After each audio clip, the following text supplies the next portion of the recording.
Yo, what's up guys, it's your girl Gigi LaMayne aka Nkosazana Yasekasi, and I'm out here with pop culture. Tune into this episode. Don't forget to like, don't forget to comment, don't forget to subscribe. It's gonna be a vibe, and trust me, this episode is gonna change your life.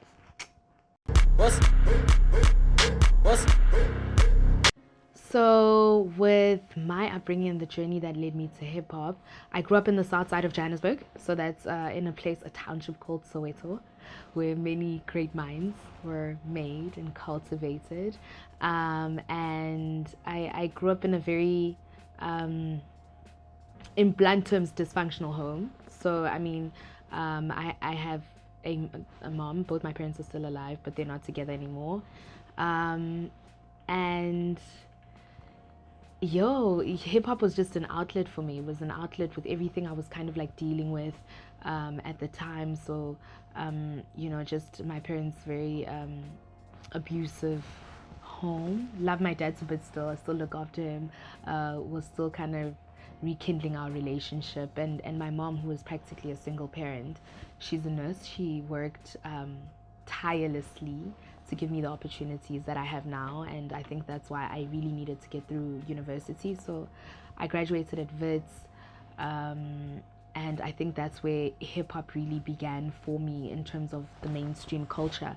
And before then, at the age of 11, I'd already had poems that I was writing and that were getting published by the Poetry Institute of Africa.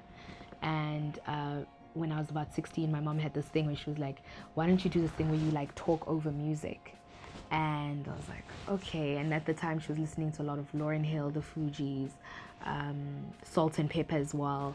And I started experimenting over that, and I found it like extremely easy to be able to put together words and do stuff over the beats. And obviously I wasn't vocally inclined at all. I couldn't sing even if you paid me to, but it's gotten better. And my journey began from there, I think. I was discovered by Kuli Chana when I was in varsity, and I won this amazing competition where I had the privilege of traveling with Oskido, Maporisa, Gusiswa to Miami. And when I came back, I was kind of like a big deal in South Africa, and being this young girl coming from a background of so much abuse and so much turmoil, and so many people are now like looking up to you and realizing that this is the birth of something that's very different when it comes to the female voice in a very male-dominated genre industry.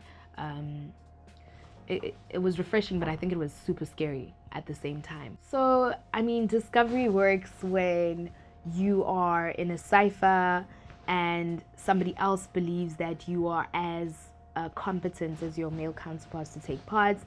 And when Pro Kid walks in, people can tell that he's like pretty shook and shocked about what he's seeing. And this is a girl who's really small in body, and she's going against the guys, and she's rapping and she's holding her own. And from there, the person decides to develop you, go on tour with you, talk about you, get you into spaces that you wouldn't have been able to go into. And as for Kuli, the biggest co-sign of my life on the Ice Cream joints, the Ice Cream song, and he basically deciding that out of all the guys that he's ever worked with, he's deciding to jump on a track with me, and he's gonna make it work. And 2015, that was like one of the biggest hip-hop singles out of South Africa, so the discovery process for me, I guess, was that with the guys, and then believing that she's not just a female who raps, she's an artist who raps, and she raps really well, and she deserves a shot just like any of the guys who've come to us before. I mean, fame, I think, is one of the scariest things in the sense that you can either jump over the edge, or you constantly live on the edge, and you remind yourself every day that this could be something that disappears within the blink of an eye. And I think for me, that's exactly what it was. It's one thing being this child who comes from a certain situation, a certain background, a certain community, and the next, everybody is following you, wants a picture with you, wants to be your friend, and you have to kind of sift out and filter out people who are not there for the right reasons, and people who are going to ride out with you even through your most trying times. I mean, I had one of my most trying times when I was on the 4th of November last year.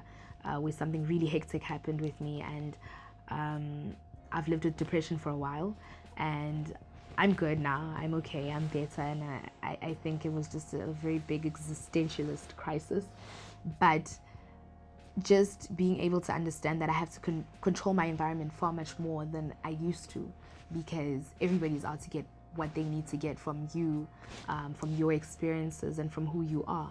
And I have to come into the situation and get the best of it for people who have been with me the whole time and who will continue to stay with me. So it's pretty overwhelming, and at many times, like, I've had people who've had to call me into order to say, you know what, this is not, like, you need to keep going, you need to keep trying this and that, you need to reinvent yourself, but at the same time you need to remain humble. And I'm just grateful that I have people like that around me, and I had somebody like Pro around me, because for anyone who's had encounters with him, he was super humble. Pro was built by the people, and I think even after death, he still remains being that person because of the person he was, not necessarily because of the music he wrote. And the same goes for Khuli. So I was lucky because I didn't really have anyone telling me to attack another female rapper or another person to get on. It was simply, do what you're here to do it to the best of your ability, and chances are your brand, the person you are, will remain even after death. And I think that's what happened with Pro, and I'm hoping that one day when people look back, they'll be like, you know what, Gigi was one of those people. Never mind her music, she was just like a legit good person to be around. So for social media, I think, and people who started to come in to, you know, almost distract me from what the end goal was, yeah, that was super tough, you know, from people telling me that I wasn't the right complexion, to not being the right height, to not being the right shape, to not, you know, delivering in terms of what society's notions of beauty are. I think that was the most difficult thing for me, and would be the most difficult thing for any young girl of color growing up in South Africa at this time, most especially when we're so exposed to media and the things around us. So that was, it was really tough. At first I'd get so upset and so worked out over like a single tweet and somebody saying something, and it was so scary because eventually I became so desensitized to it, and it just didn't do anything to me. And although many people say that was a good thing, I feel like it was also an enabler, because there aren't any people policing how social media works or what people's opinions are of you, and there's nothing you can do. You just kind of like have to take it with how it comes. You just have to roll with the punches. And for me, that was the most trying thing, not being able to get up an address and go and find that person and ask them why they said or did what they did. And I think I probably was the most trolled of 2018. I was probably the most trolled, and many a time I just felt like, you know what, maybe this music thing isn't good enough. And that's never why I started doing music. I didn't do it for the fame, I didn't do it for the likes, I didn't do it for the followers. I did it because I honestly felt like this was a higher power's purpose for me. This is what I needed to do. I inspire people through my music. And I've always said, although people always say, you know, Karl Marx has this saying about how religion is the opiate of the people, I've always believed that music was the opiate of the people, because it brings people together of different nationalities, color, race, and so many different things, and we're able to really enjoy music, and it's just like some commonality. And for somebody to distract me from that, it felt like they were distracting me from my life purpose. And when your life purpose starts to become distracted, you don't know if you're on the right path, if you're doing the right thing. You start thinking of alternatives to what you're doing currently, and it just causes a whole lot of confusion even for the people around you. So as trying as it was for me, I would see my mom being affected by it, because my attitude would change, my behavior would change. Self-esteem issues started coming into play, where I was like, okay, maybe I need to find out how to bleach my skin. Maybe I need to find out how to lose weight faster. Maybe I need to starve myself, you know. And many people don't even realize that that's the reality of a lot of people who are in the industry. Like, there are lots of people who aren't happy because they haven't really been able to come to terms with the fact that people will have opinions, and beyond those opinions, you need to continuously remind yourself of what your purpose is. And I struggled with that, coming into an industry at 16 and not having, as much as the guys were around me, there wasn't any artist development. There weren't any psychological therapeutic sessions for me to be able to get to get a grip of how my life was going to change and how I needed to handle things. And I kind of needed to learn on the go. And not to isolate my story from anyone else, but speaking to a lot of people in the public eye, there is so much resentment, judgment that comes with being a musician and an entertainer, anyone who's of influence. And you just have to keep going because you realize that this is not for you. You know, if you don't like me, move on, but I'm going to carry on. And sometimes it's difficult for you to tell yourself that, but I had to.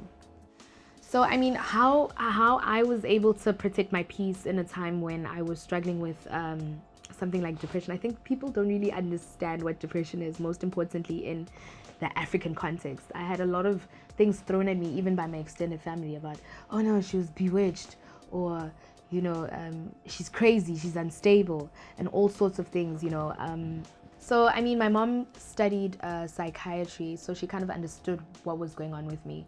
And I think for a lot of people believe that when dealing with depression, it's all about prescriptions and trying to get medical treatment. When in actual fact, a lot of the treatment, you know, revolves around your social spaces and who you identify with, who you let into your space. And I just had to change a lot of that stuff. I mean, I've been living with depression since I was 18. It's been 7 years now, and it gets tough at times. But I've literally had to levitate towards people who understand what depression means, and I've had to find coping mechanisms. And something as simple as going through a meme account on Instagram gets me up, or just like hanging with a friend who is like just genuinely happy most of the time, knowing that at times they won't always be cool, but they become like this ball of energy and light that I can go towards and feed off and, you know, carry on with. And I hang around people who are very motivated to do things in the world, and that wasn't always the case. Before, I had people around me who always wanted to go out and party and drink and live their best lives because that's what the entertainment industry entails. And when I moved away from that and towards people who are not necessarily in entertainment but who vouch for me, regardless of their walk of life, I found that it was easier to relate, because at times I just felt like I was in the wrong industry. Like, I'm trying to change things and we're like 10 steps back because somebody's rapping about rims and gold teeth and how much money they have, and their high school killings and so many of these things, and I'm supposed to be addressing things like that. So I maintained my love for my craft from the get-go, despite everything I was going through, because like I said, I just felt like I had a purpose. Hip-hop Her Story started off as a movement that encouraged the young voices of females to come forward and tell their stories, regardless of their parts in life. This is the first all-women lineup ever that we've ever experienced, courtesy of the different brands that came into place, Castle Lights and everything. And the girls and I had a conversation about it not just being something that ended there, a conversation that ended there. How could we extend it into our own life journeys? And I decided to come up with the Gigi Gang Show. And the Gigi Gang Show is the first hip-hop show in Africa hosted by a female hip-hop artist. And I rounded up all the girls because I just felt like it was a complete waste of time to be competing when you're trying to do something to show the boys that it can be a level playing field if we work together. So all the girls, a Nadia, a Numuzi, a Rouge, a Fifi Cooper, a Nogwazi from House, a Mpumi from House, and as well as guys who have influenced the culture in terms of really uplifting the female voice. So we have Questa, who pushes a Tapsi, who doesn't mind being on a song with Gigi. We have a Kuli, who discovered a Gigi. We have a Reason, who has helped with Boyz and a whole lot of other female artists. Miss Ntabi, back in the day, they had an amazing song called Telephone, and so on and so forth. So the lineup was really put together to celebrate people who understood the significance of a female voice, who is not going to be out here being passive in a pool looking nice at a music video shoot, but who actually has something to say. So the Gigi Gang show came from that. It's the first ever that we're hosting, 4th of May, Alka Stadium, and it's something scary that I decided to do. So my latest body of work is yet to come. It's my sophomore album. I'm super excited about it. It features a few people from the lineup.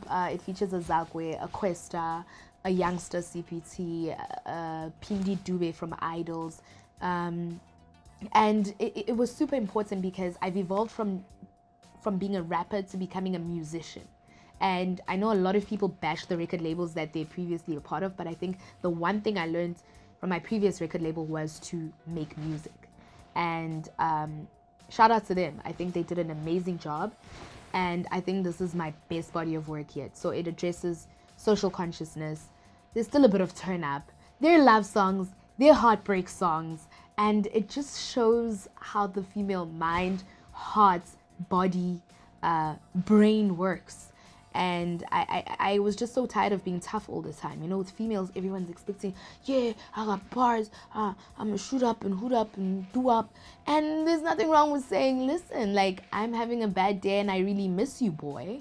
And I have turned to spirituality and faith and all these different things to be able to deal with life, and I'm going to record that in my works.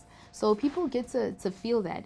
I'm not particularly pro somebody's religion over everybody else's. Like I said, my music needs to become an opiate for people. When people listen to it, they need to relate to it, regardless of your religion, your faith, your color, your gender.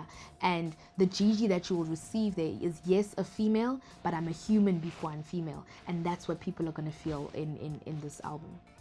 You know, after landing up in hospital, there's a little saying I came up with that just keeps me going all the time. And the saying was that it's almost as if a bit of you has to die for you to actually live. And I think that's what happened. The Gigi who just was purposeless and just living every day, waking up in the morning and just doing the same thing over and over again, had to die for the Gigi, you know, who says, I'm going to compete with Nasty, I'm going to compete with Casper's Fill Up, I'm going to compete with Ricky's Cotton Fest to actually live and manifest.